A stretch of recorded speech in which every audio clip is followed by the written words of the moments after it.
ሰላም ጤና ይስጥልኝ የቻናሌ ተከታዮች እንዴት ናቸው? ደህና ናቸው? እኔ ካለው እግዚአብሔር ይመስገን። እናንተ እንዴት ናቸው? ለአሁን ሁሉ ሰላም፣ ስራ፣ ጤንነት እኔ ጋር ፈጣሪ የተመሰገነ ይሁን። እንግዲህ ዛሬ በአዲስ ቪዲዮ መጥቻለሁ። እናንተ እስከ መጨረሻው ድረስ ተከታተሉ።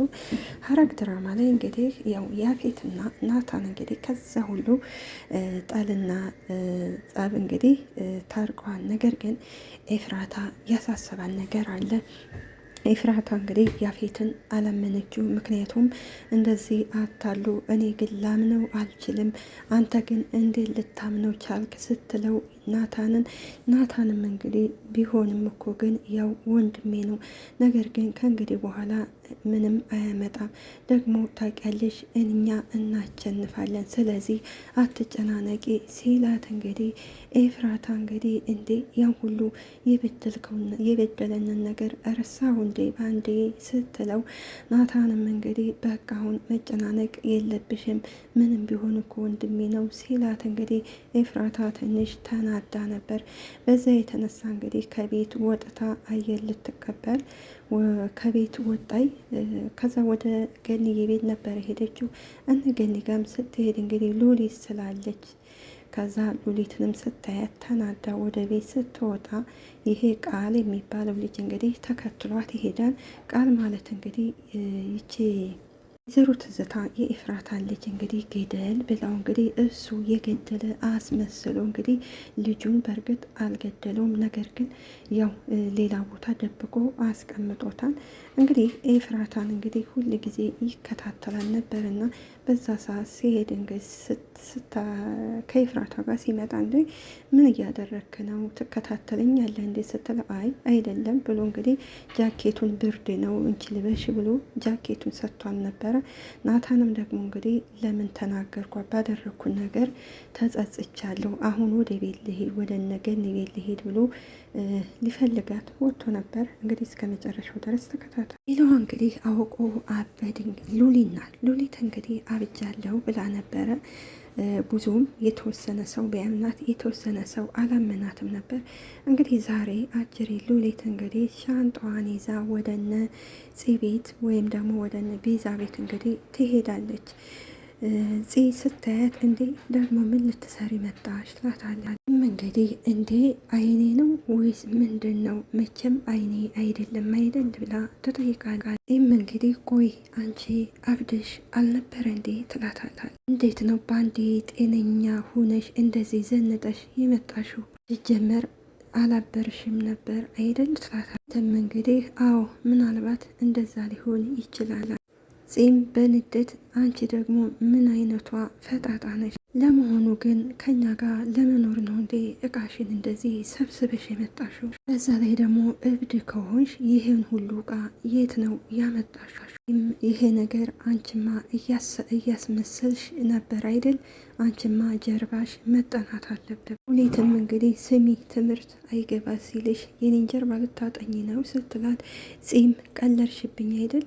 አሁን ተናገሪ ከኛ ጋር ልትኖሪ ነው የመጣሽው የምር ስትላት እንግዲህ ሉሊትም ምን አገባሽ ሲጀመር እኔ ከእናንተ ጋር ልኖር ሳይሆን የመጣሁት እናንተ ናችሁ ከኔ ጋር የምትኖሩት። ፂም ትስቅና አልገባኝም ስትላት ሉሊትም አዎ አንቺ ገና ሕፃን ነሽ የትልቅ ሰው ወሬ አይገባሻሽም። አይ ሉሊት ራሽን እንደ ትልቅ ሰው አድርገሽ ነው እንዲህ የምታይ። ሉሊትም አሁን አትጮይብኝ፣ ስለ ደከመኝ ማረፍ ነው የምፈልገው። ምርሽን ነው ስለ ደከመሽ ነው የምታርፊው? ቆይ ዳጊ ምንድን ነው በር ከፍታ ስትገባ ለምንድን ነው ዝም ያልካት? ትለዋለች። እንግዲህ ዳጊ አሁን ሉሊት እያስፈራራች ነው። ምክንያቱም ባለፈው ዳጊ እንግዲህ ለሉሊት እንግዲህ ለዚህ የሆነ ከውሃ የምጠጣው ላይ እንግዲህ እናቴን ልትገልብኝ ነበር በማለት በተሳሳተ ነገር ለኤፍራታ ማለት ይቺ ከምትጠጣው ውሃ ላይ እንግዲህ ራሷን ስታ እንድትወድቅ ጨምሮበት ነበር። በዛ ሰዓት እንግዲህ ይቺ ሉሊት እንግዲህ ሰምታው ስለነበር ሉሊት አሁን እኔም ብቻ ነው የምትሰማው፣ እናትህ ራሱ የምትናገርን የምታዝን መስማት የለብን፣ በእኔ ቁጥጥር ውስጥ ነው እያለች ነው ሉሊት። ከዚህ ቀደም እንግዲህ ከዚሁ እነ ኤፍራታ ጋር ቁጭ ብላ ብዙ ነገሮች ብዙ በደሎች ስትፈጽም ቆይታለች። ከዛ ስህተቷ እንግዲህ አውቃ አበርኩ ብላ ነበር። ከዛ ስህተቷ እንግዲህ ልትማር አልቻለችም። አሁንም እንግዲህ እሷ ከብዙ ሰዎች ጋር ነው የምትሰራው። እንዲሁም ከነ ታሪኩ ወይ እና ከነ ቢኒ ጋር አብራ እየተገናኘች እየሰራች ነው። ነገር ግን በአሁኑ እንኳን ምናልባት ያፌት እንግዲህ በፊት ሉሊትን ከነ ኤፍራታ ቤት ምን እንደሚደረግ አጣሪልኝ እያለ ሲጠይቃን ነበር። ያ ማለት ናታንን ለመበቀል። አሁን ላይ ግን ያፌት እውነት ከናታን ጋር ከልቡ ታርቆ ከሆነ ሉሊትን የሚበቀላት እሱ እራሱ ነው። ይህ የሚሆንበት ያፌት ሉሊት ኤፍራት ፂን በጣም ነው የሚወዳቱ የሚሳሳላቱ። ዳጊም እንግዲህ የሚመልሰው ነገር ስለሌለ እምቢ ብላኝ እኮ ነው ወደ ውስጥ የገባችው ሲላት፣ ኤፍራታም ማለት ፂም እሱን እኔ አይመለከተኝም፣ አሁንም ቢሆን ከዚህ አይኗን ላያት አልፈልግም፣ ቶሎ ብለህ ከዚህ ቤት አስወጣ ትለዋለች። ቤትም እንግዲህ ትንሹ ዳጊ በጣም እየተስማማችሁ ትመስላላችሁ ስትለው፣ ፂም ምን አገባ ትለዋለች። ስለዚህ እንግዲህ ይሄ ዳጊ የኤፍራታ ልጅ እንዳለ ያውቃል። የኤፍራታ ልጅ እንግዲህ ያገተው ይሄ ቃል የሚባለው ልጅ ነው። በዛ ላይ ደግሞ ሉሊት ታውቃለች።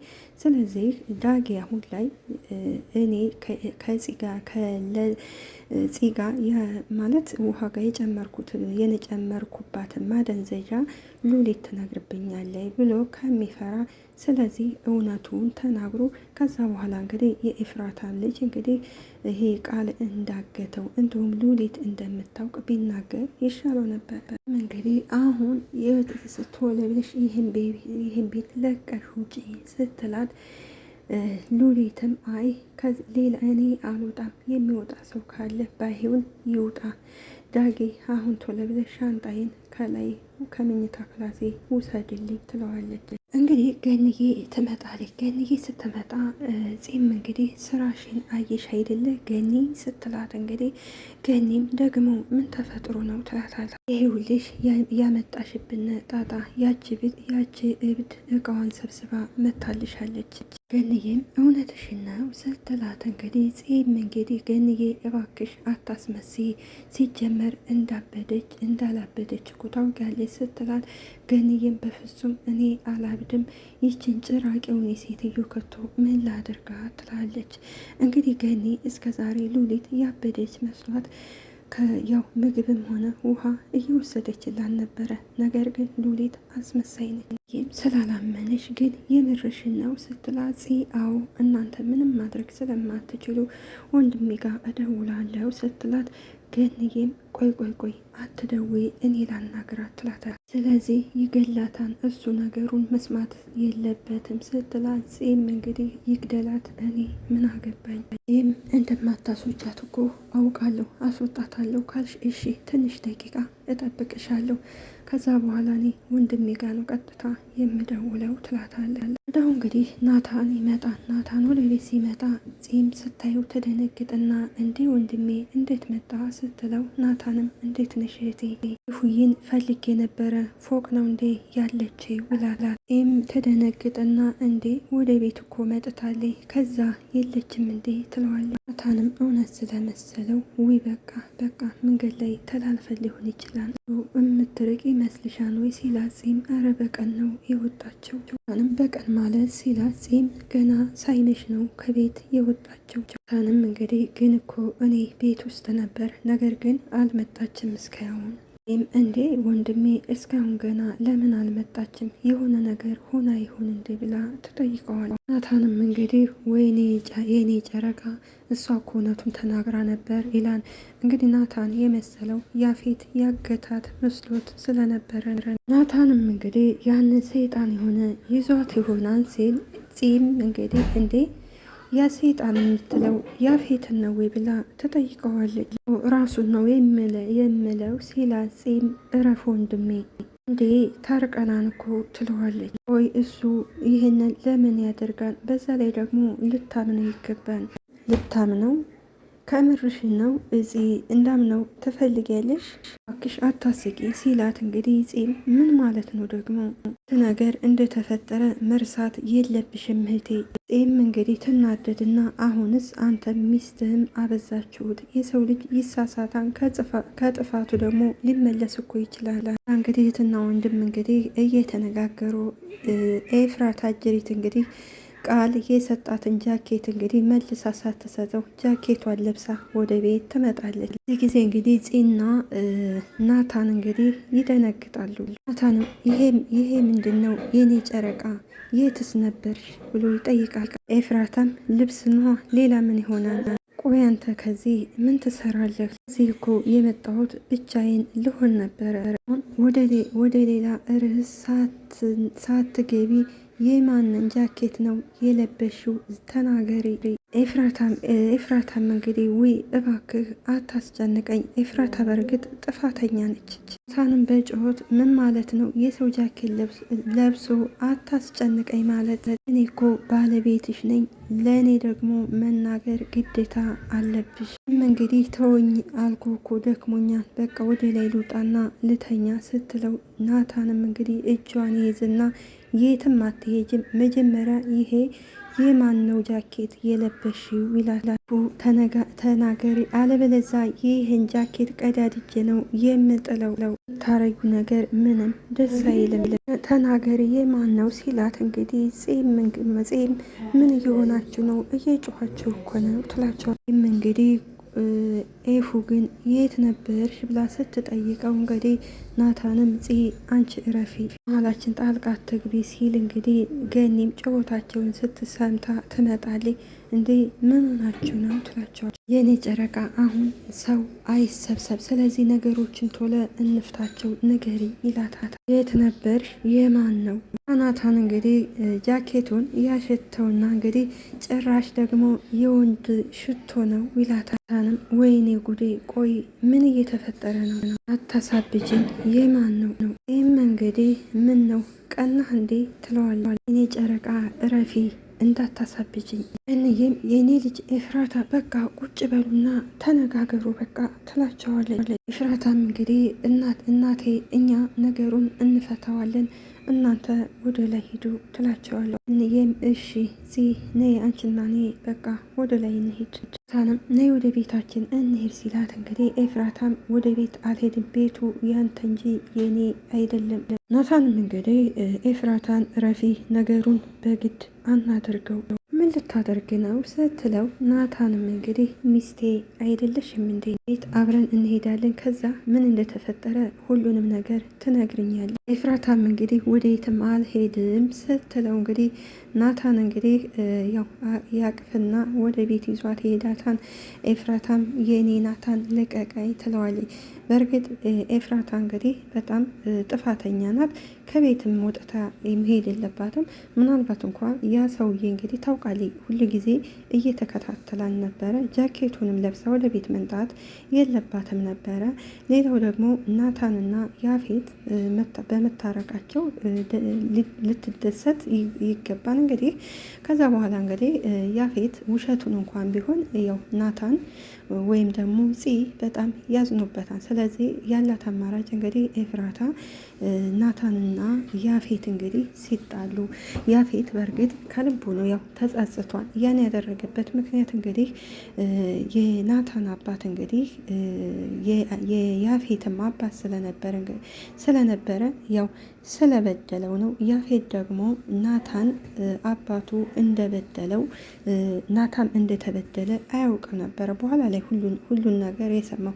ስለዚህ ከፍቅር ማለት ከጸብ ምንም ነገር አይገኝም። ያው ፍቅር ይሻላል እና ኤፍራታ መደሰት ነው እንጂ ያለባት ናታንን ማክሮፍ የለባትም። እንግዲህ ገንዬና ተደብቀው እያዩቸው ነበረ። እዛ ናታን እንግዲህ ይዟ ሲሄድ እንግዲህ ገንዬና እየሳቁባቸው ነበር። እንግዲህ የነ ናታን እንግዲህ አሁን ያው ሳቃቸው ደስታቸው ቢመለስ፣ ነገር ግን አሁን ላይ ናታን ከያፌት ጋር ቢታረቅም አሁን ግን ሉሊት ከማን ጋር እንደምትሰራ እንግዲህ ገና አልታወቀም። በእርግጥ ይሄ ያኔ ቢኒያም ከዚህ ቀደም ናታንን ጎድቶታል። አሁን ግን በድጋሚ የሚጎዳው አይመስለንም። ነገር ግን ከሉሊት እንዲሁም ደግሞ ከናታን በስተጀርባ ሌላ ሰው አለ ሉሊት። ስለዚህ ሉሊት እንግዲህ አሁን ላይ መቀጣት አለባት። ምክንያቱም ከባለፈው ስህተቷ ልትማር አልቻለችም። ሌላው ደግሞ ይሄ ቤቱ ደግሞ የኔ ቤት ነው የምትለው ቤቱ እንግዲህ የማናት የቤዛ የቤተሰቦቿ ቤት ነው። ስለዚህ ሉሊት ምንም አያገባት። እንግዲህ ሉሊት ቤቱም የራሴ ነው 15%ቱ የኔ ቤት ነው እያለች እንግዲህ እየተጎረረች ነው። እንግዲህ ወደ ቤት ሲሄድ እንግዲህ ውድ እህቴ እንድታደርሽ ሲላት እሷም እንግዲህ እንድታደርክ ወንድሜ ትለዋል። ለውልሽ ሀንዬ እኔ ምልሽ ማለት እዚህ ቤት ወረቀት ጠፍቶኛል፣ ያን ፋይል በጣም የምፈልገው ነው አላየሽም ሲላት እንግዲህ ሀኒም እንግዲህ አይ እኔ አላየሁትም ትለዋለች። ቃልም እኔ አንቺና እኔ ቤት እኮ አንቺና እኔ ብቻ ነን ከዚህ ቤት የምንኖረው ይላታል። እሷም አዎ ነገር ግን ተረጋጋ ወንድሜ እፈልግልሃለሁ ስትለው ቃልም አይ የለም ያንን ወረቀት እንግዲህ የፋይል የወሰደችው ይቺ ያኔት የምትባሉን ልጅ ናት። ያኔት እንግዲህ የቃል እንግዲህ ቃልን ትወደዋለች ይመስለኛል እና እሷ ናት ባለፈው እህቱንም አሳግታበት ነበር። አሁንም ስላልተሳካላት እንግዲህ ያላት አማራጭ ፋይሉን መውሰድ ነው እና ደግሞ እንግዲህ ያኔትን ሁለተኛ ከዚህ ቤት እንዳላይሽ አንቺ አልፈልግሽም ብላታለች። ምክንያቱም እንግዲህ ቃል እንግዲህ ሀናን ከያኔት ጋር አንድ ቀን እንዳይሽም አልፈልግም ሁለተኛ ብሏታል። እሱ እንግዲህ ይቺ ያኔት የምትባለው ቃል ይቺ ሀናን ስለ አሳገተቻት ያው አጋቾቹ ነግረውን ነበረ።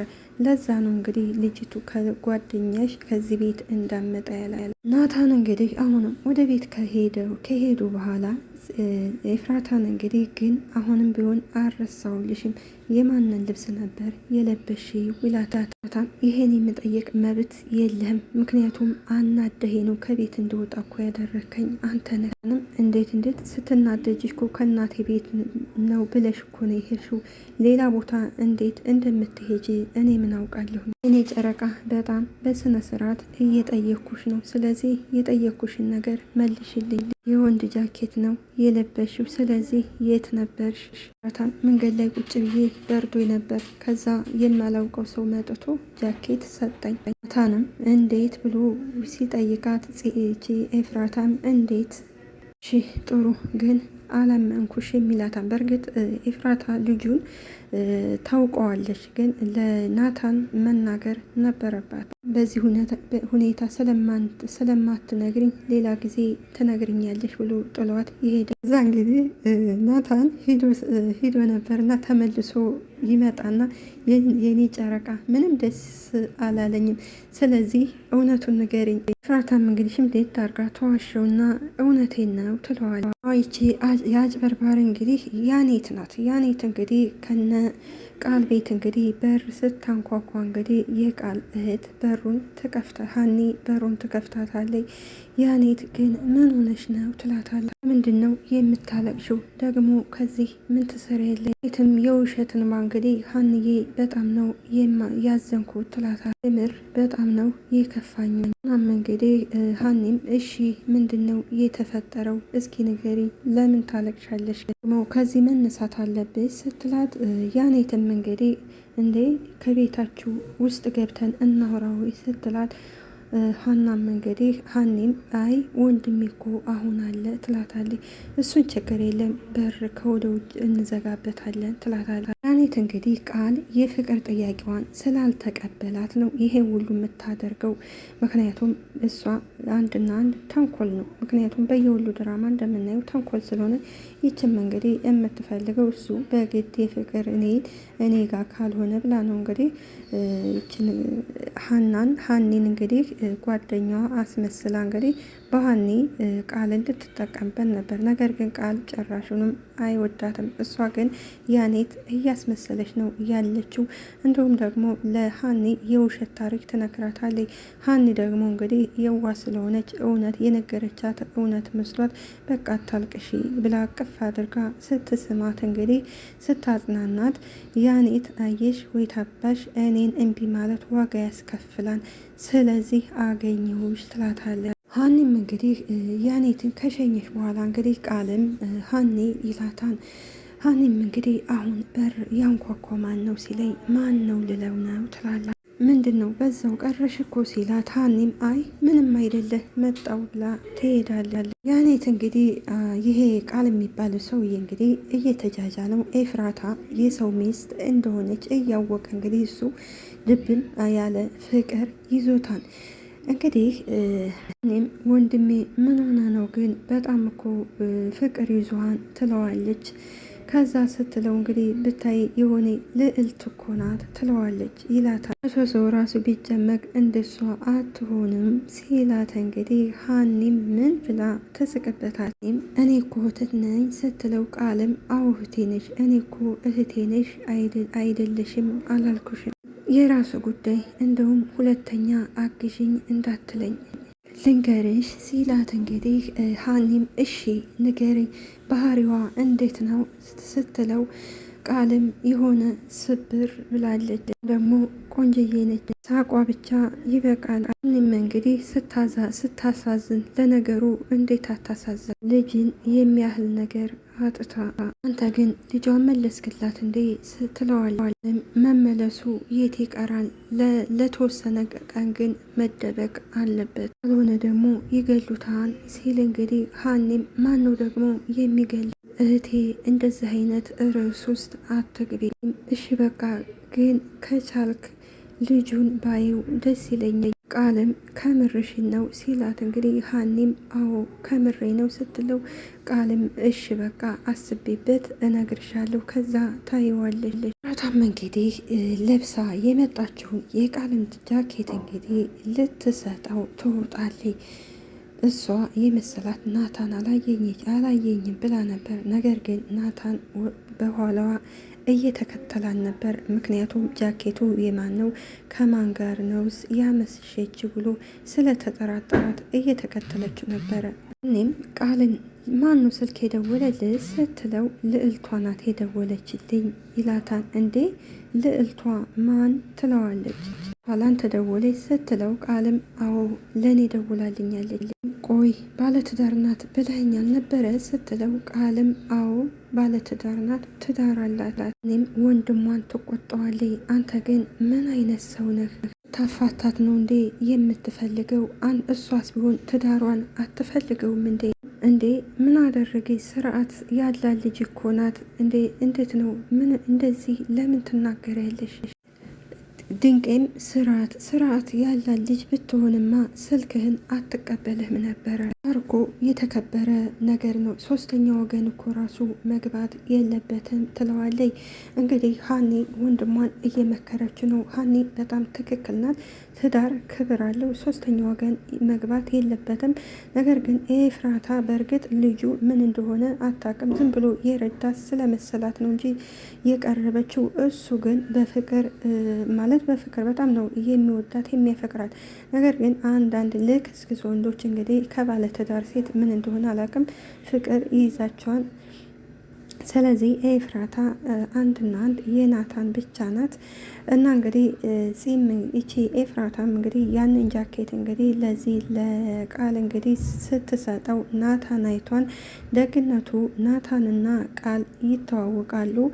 ሁለተኛ እንዳትደውልልኝ ስትለው ኤፍራታም ላገኝህ አልፈልግም ስትለው ቃልም ምናልባት እኮ አንድ ቀን ልጠቅምሽ ይችላለሁ ሲላት አይ አልፈልግም በዙሪያዬ ብዙ የሚረዱኝ ሰዎች አሉ ብለው ጥላው ትሄዳለች።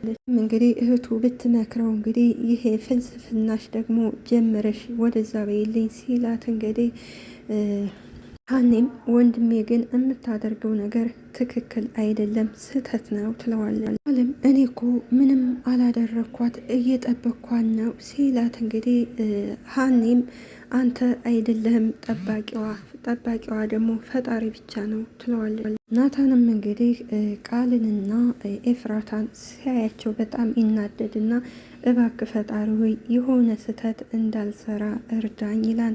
ምክንያቱም ልጁን ስለሚያውቀው እንግዲህ ባልሆነ ነገር ተመልክቶ ያው እንዳይጣላ ስለፈለገ ነው።